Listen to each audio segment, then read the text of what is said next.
Assalamu alaikum everyone, good morning. Okay, you know what, that was like my third time trying to do that and my voice sounds crazy every time, so I just apologize. But anyways, good morning everyone. Today I wanted to do a video to talk about kind of my experience as a Muslim in certain situations. Now what brought this on? Basically, on Facebook there is a feature that shows you your memories from that day and all the previous years that you've had Facebook. So during, scrolling through this, I see this post that I did in 2012. Now mind you, I became Muslim end of 2009, early 2010, I believe, if I'm not mistaken. This time is kind of a blur for me because I have a terrible memory. But anyways, this memory basically was me saying why I wear hijab, because a lot of people kept asking me, why are you covering now? And they just couldn't be accepting of the simplest fact that we wear it for God. Like it's a very simple, it's for Allah, nobody else. It's a declaration of my faith, I wear it for God. But that just, people, it wasn't enough for them. So I used to have a tendency to almost simplify aspects of Islam to explain to non-Muslims so they would be able to grasp the idea of it better. So for example, when people ask me why I wore hijab, I would say something along the lines of, well, God said that I was so beautiful that every man in the world did not deserve to see my beauty, and the only reason that my husband deserves it is because he made a promise to love and protect me for the rest of my life by marrying me. Now, this little saying that I had, and it sounds nice, but if we're being honest, that's not why we wear it. That's not why we wear it. But it made it so much easier for the non-Muslims to accept why we wear hijab, because it couldn't just be for God. For some reason, people just could not accept that fact. So this is what I said.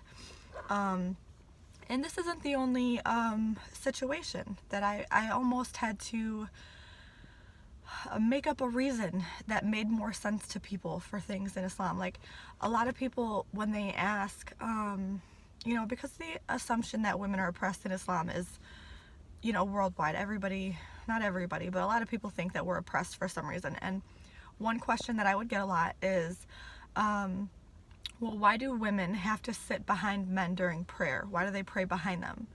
And it's, besides the fact that, again, it's prescribed by God. We follow the rules that were given to us by our Creator. It's very simple. But in Islam, in every aspect of our lives, the men are our leaders. They are our protectors. So just like my husband leads me in this life to be a better Muslim, he also leads me in prayer. You know what I'm saying? And then we're teaching our sons to be future leaders as well. So they would sit beside their father or slightly behind their father, but still in front of me, because they are learning their place in their households to be the leaders. That's what we're raising them to be. Now, if that's not something that you, as a non-Muslim or, whatever, the woman is the leader in your relationship, whatever. I'm not judging anybody. I'm just saying it from my point of view, how I look at it. That is another reason, for something as simple as why we pray behind the men. And it's not even that deep, you guys. When people hear things about Islam, they question it so heavily because they've already had so many misconceptions about the religion in general. So everything that is just not already like a regular practice to them, they look at it as there's something wrong with it. You know what I mean? I'm fighting back a yawn. I don't know, it's making me sound really weird. But anyways, so I have this tendency to almost change a reason for something, and I have to stop doing that, because I need to be more unapologetically Muslim. You know what I mean? And I think we all should try to do that as well, because to simplify and to sugarcoat our faith and our practices for the sake of making it easier for other people to understand is just ridiculous. We shouldn't have to do that.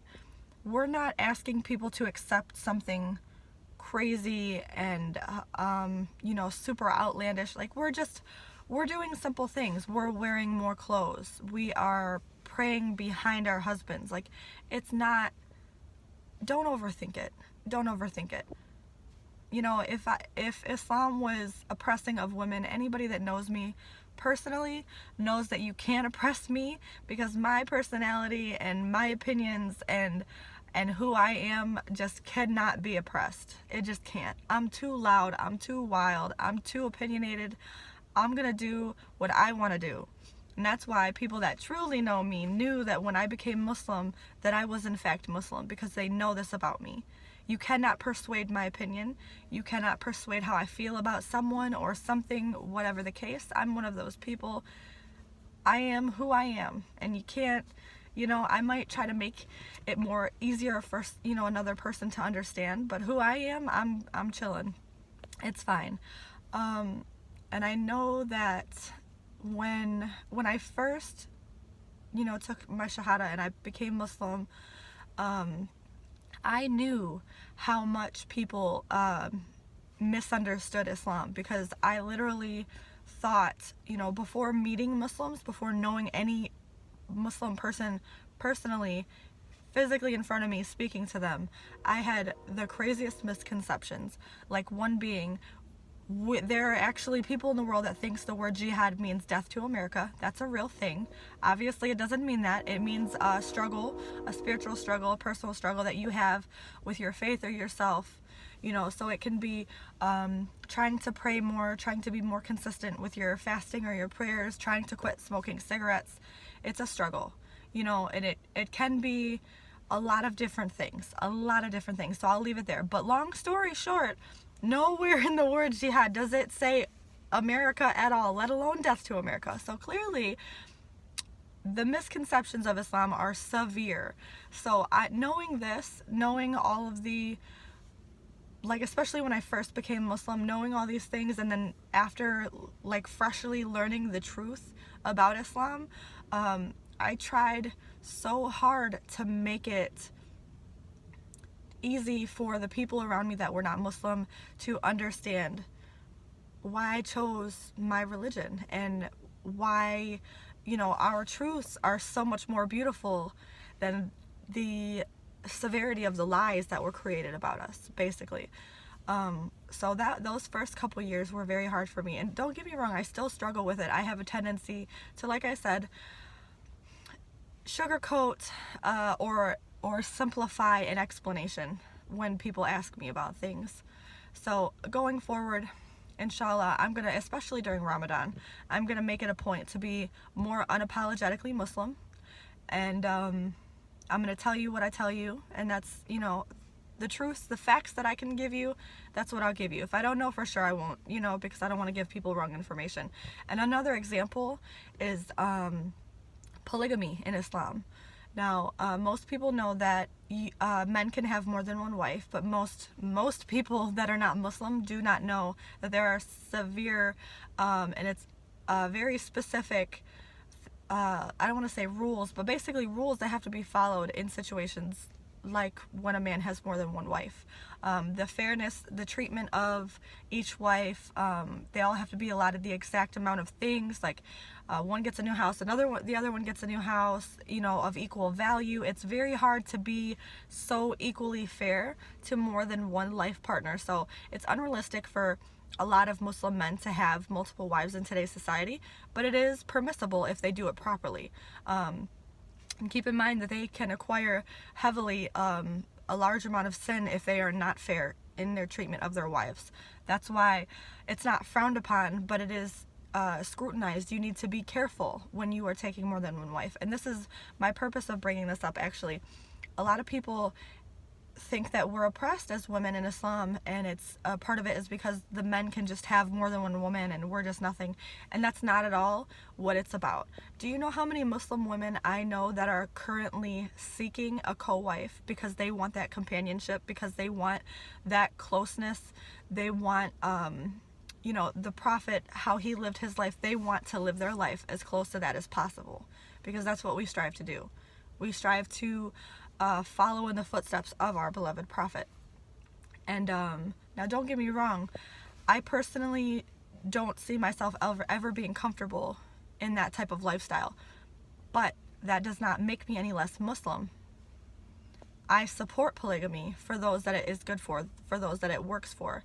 When you can have such a beautiful love and family and whatever you want to call it, like, I support you wholeheartedly. I know very successful families that there are more than one wife to the husband. They have no issues. There's no fitna. There's no drama. There's no fighting over the man. It's not what you think. The Western society kind of they make it nasty how Americans and how we look at Islam and the aspect of polygamy, because people don't see it for what it is, and it can be a beautiful thing if it's done properly. So my point basically is that's another thing a lot of people ask about, and we try to explain away why, you know what I'm saying, and we shouldn't have to do that because it's permitted in Islam, period. That's something that is acceptable in Islam. It is a right that the husband has, and that's just fact. So whether or not each personal, woman or man decides that that is something that in their marriage, in their life, they want to practice, that's a personal thing. But wholeheartedly overall in Islam, it is permissible. So we shouldn't have to make it seem like it's something else, or give people an ease of mind on this topic, because we know what it is. We know what the use of it is, the purpose of it, the benefits of it, all of that good stuff. So I guess that's my point of bringing it up. Let's be more unapologetically Muslim. And I did want to make a point in this video as well. With Ramadan coming up, as Muslims, we have a tendency to make a declaration of apology. So to anyone, because we want to go into this month with a clean slate, with no problems, no hard feelings. We truly want to enjoy a peaceful month of fasting and prayer and getting closer with God. So and I say God because I was raised with that term, but when I'm speaking to my family or my Muslim friends, I say Allah because we know better. But I did want to make something else actually clear because I just forgot it completely. I try to compare the word God with Allah, but they're not the exact same word. The translation of God in Arabic is Ilah. So technically you could use God because people understand it better that way, and that's why I have a tendency to do so. But if we're being correct, it's not the literal translation, because Allah it's more of a name. There is no other Allah. You couldn't say it for any other being or anything. So it's not a direct translation, but the idea is the same, the one creator. So that's why I use that, and I hope I don't offend anybody. I'm stuttering. This is out of hand. Anyways, back to my my apology declaration, because we want to go into Ramadan with a peaceful mind and forgiveness in our hearts, and no harsh feelings with anyone. One thing that I do, and I know a lot of other people do, is we'll say to anybody that we have wronged, if I've hurt you, if I have made you feel any type of way, any sadness, any anger towards me or anything, because it was my fault, I truly apologize, and I hope that you forgive me. And I think this is really important that we do that, because if we don't ever admit that we could possibly be at fault, we can't truly change to be better people. So I invite anybody that doesn't already do this to declare an apology to the world and make a promise that we'll do better going forward. And this is now almost a 15-minute video, so I'm gonna end it there.